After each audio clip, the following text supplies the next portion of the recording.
천사사관학교 43번째 강의를 시작하겠습니다.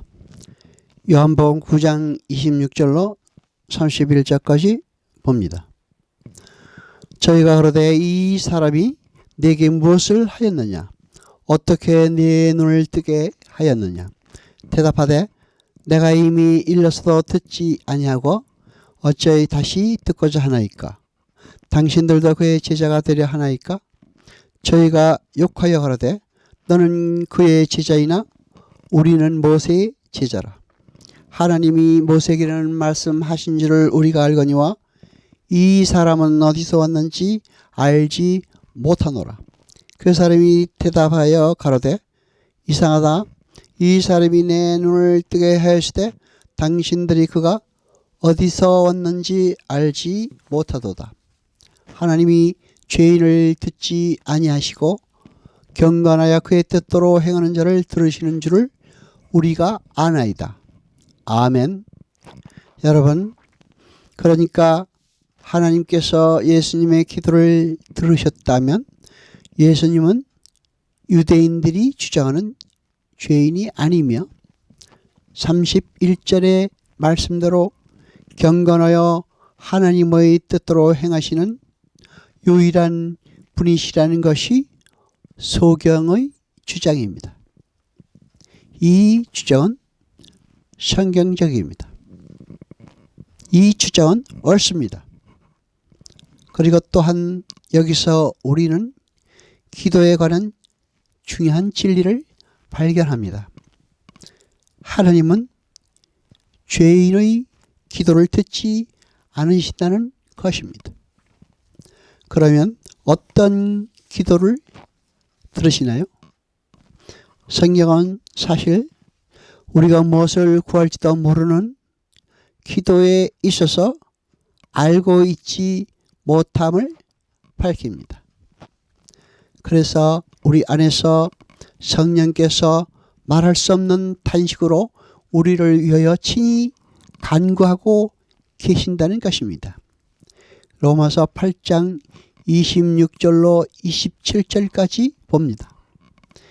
이와 같이 성령도 우리 연약함을 도우시나니 우리가 마땅히 빌 바를 알지 못하나 오직 성령이 말할 수 없는 탄식으로 우리를 위하여 친히 간구하시느니라. 마음을 감찰하시는 이가 성령의 생각을 아시나니 이는 성령이 하나님의 뜻대로 성도를 위하여 간구하심이니라. 아멘. 엄밀히 말해서 성도들의 모든 기도는 우리 안에 계신 예수 그리스도의 영에 의해서 걸러져서 그분의 기도로 바뀌어 하나님께 올라간다는 의미입니다. 성도들의 모든 기도는 성령에 의해서 걸러져서 하나님의 뜻에 맞는 기도로 바뀐다는 것입니다. 그렇지 않고는 하나님께서 우리의 기도를 듣지 않으십니다. 성도들을 향한 하나님의 뜻은 무엇입니까? 성도들의 거룩입니다. 이 하나님의 뜻에 맞지 않는 기도는 듣지 않으신다는 것입니다. 여러분, 성경은 구하는 자에게 오셔서 무엇을 하시나요? 성경은 무엇이라고 이야기하고 있습니까? 죄에 대해서, 의에 대해서, 심판에 대하여 깨닫게 하시고 그 속에서 하나님의 나라를 구현해 가십니다. 그리고 우리 신앙의 선배들의 기도는 모두 하나님의 언약의 성취에 그 뿌리를 두고 있습니다. 성령께서는 구하는 자에게 오셔서 죄에 대하여, 의에 대하여, 심판에 대하여 깨닫고 그 속에서 하나님의 나라가 구현될 수 있도록 도와주시는 것입니다. 여러분, 불의한 재판관의 비유는 성도의 기도는 결국 죄와 악이 모두 사라진 하나님 나라의 완성에 대한 기도로 수렴되는 것임을 확인할 수 있습니다. 그런데 사람들이 자기의 필요와 욕심에만 눈이 어두워 정작 기도해야 할 것은 하지 않고 엉뚱한 기도만 하고 있는 것입니다. 그러한 기도는 하나님께서 듣지 않으신다고 성경은 분명히 기록하고 있습니다. 하나님은 그 비유의 마지막에 인자가 올 때 이 세상에서 믿음을 보겠느냐가 결론으로 붙어 있는 것입니다. 누가복음 11장의 강청하는 친구의 비유에서도 우리는 하나님께서 구하고 찾고 두드리면 좋은 것으로 다 응답하시겠다는 말씀의 좋은 것은 무엇입니까? 그 좋은 것은 성령입니다. 기도는 그렇게 하나님의 언약의 성취, 즉 내가 너희의 하나님이 되고 너희는 나의 백성이 되리라는 그 하나님 나라의 완성 지점을 목표로 하여 올려져야 하는 것입니다. 그렇다면 왜 우리의 기도가 그리 더딘가에 대해서 생각해 보기로 하겠습니다. 왜 우리 안에 지어져가는 하나님의 나라는 이렇게 더딘 것이며 왜 오리라던 하나님 나라는 이렇게 얽힘이도 안 보이는가에 대해서 살펴보기로 하겠습니다. 야고보서 4장 2절로 3절까지 봅니다. 너희가 욕심을 내어도 얻지 못하고 살인하며 시기하여도 능히 취하지 못하나니 너희가 다투고 싸우는도다. 너희가 얻지 못하면 구하지 아니하며 구하여도 받지 못하면 정욕으로 쓰려고 잘못 구함이니라. 아멘. 여러분, 초대교회는 신앙적 독선이 참으로 만연했습니다. 성경에 대한 지시나 삶에 나타나는 도덕적인 행위도로 다른 사람들을 판단하고 정죄하는 일이 비일비재했습니다. 그리고 각자가 받은 은사에 대하여 그 은사의 유무에 따라서 믿음을 평가하곤 했습니다. 여러분, 정욕으로 구하지 않는 응답받는 기도는 어떤 기도입니까? 성결하고 화평하고 관영하고 양순하고 긍휼과 선한 열매가 가득하고 거짓과 편백이 없고 화평으로 심어 의의 열매를 거두는 삶을 바탕으로 드리는 기도가 정욕으로 구하지 않는 응답받는 기도입니다. 한마디로 나의 변화와 성숙을 전제한 기도를 말합니다.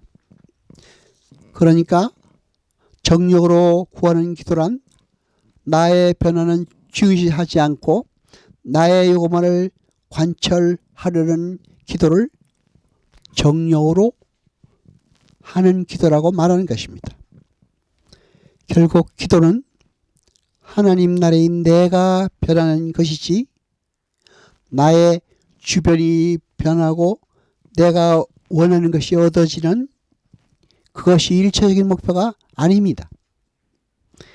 나의 변화라는 전제 없이 나의 주변의 변화에만 관심을 두는 것은 하나님이 원하시는 기도가 아닌 것입니다. 기도는 나가 변화하는 것입니다.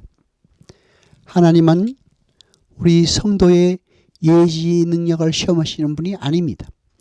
그리고 그 예지 능력에 부족하여 엉뚱한 선택을 하는 것을 질책하시는 분도 아닙니다.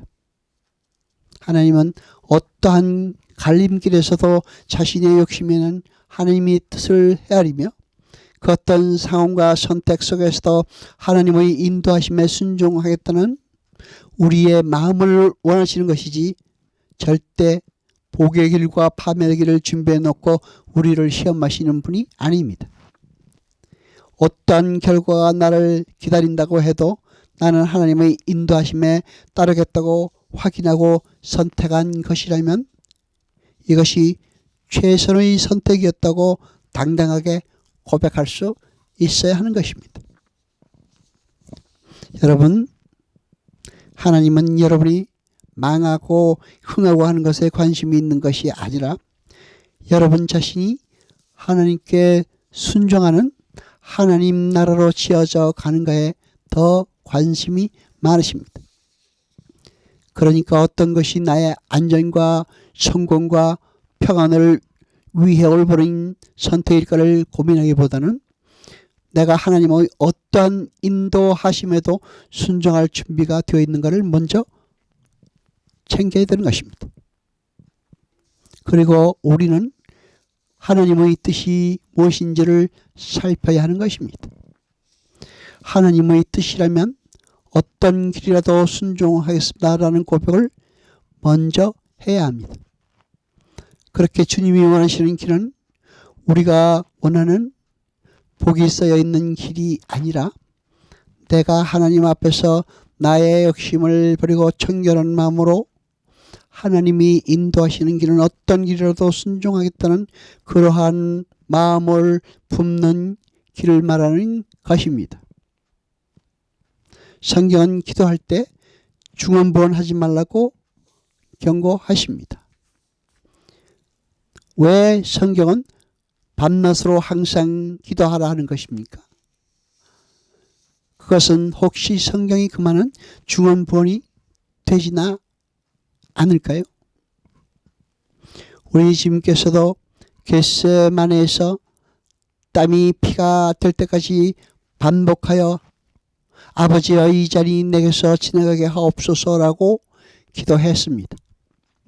주님께서 3번 기도했다는 것은 숫자로 1번, 2번, 3번 기도했다는 의미가 아닙니다. 응답 받을 때까지 목숨을 걸고 기도했다는 의미입니다. 여러분, 사도 바울은 사단의 가시를 없애달라고 얼마나 열심히 반복해서 기도했겠습니까? 중언부언, 바톨로 게오는 쉴 새 없이 중얼거리다 공연히 반복하다는 의미의 단어입니다. 따라서 반복을 말하는 것은 틀림이 없습니다. 그러나 왜 반복하는 것에 따라 중언부언이 될 수도 있고 아닐 수도 있습니다. 성도는 정성을 다하여 자신의 안전과 풍요를 비는 것이 아니라 자기의 상황과 환경과 조건은 여전히 불편하고 힘들다 할지라도 자신이 하나님의 백성으로 성숙되어 가는 것을 최우선 목표로 삼아 모든 기도를 자기 안에 지어져가는 하나님 나라와 완성에 초점을 두고 올려드리는 그러한 삶을 살아야 하는 것입니다. 그리고 그것을 위한 기도는 중언부언이 아닙니다. 야고보서 5장 13절로 16절까지 봅니다. 너희 중에 고난 당하는 자가 있느냐? 저는 기도할 것이요. 즐거워하는 자가 있느냐? 저는 찬송할지니라. 너희 중에 병든 자가 있느냐? 저는 교회의 장로들을 청할 것이요. 그들은 주의 이름으로 기름을 바르며 위하여 기도할지니라. 믿음의 기도는 병든 자를 구원하리니 주께서 저를 일으키시리라. 혹시 죄를 범하였을지라도 사심을 얻으리라. 이러므로 너의 죄를 서로 구하며 병 낫기를 위하여 서로 기도하라. 의인의 간구는 역사하는 힘이 많으니라. 아멘. 다윗은 그의 시에서 종종 그의 기도가 부르짖는 기도였음을 고백합니다. 성경에서 성도의 부르짖음이란 간절함과 절박함을 대변하는 단어인 것입니다. 쉬지 말고 기도하라는 것은 삶의 저정력을 하나님께 맡기고 기도하라는 말입니다. 여호와 아버지 하나님 거룩하시며 세세토록 영광과 찬송 받으소서. 말씀을 절대 깨닫게 하시며 우리로 진리를 알게 하소서. 이 모든 것 감사드리며 우리 주 예수 그리스도 이름으로 기도드리옵나이다. 아멘.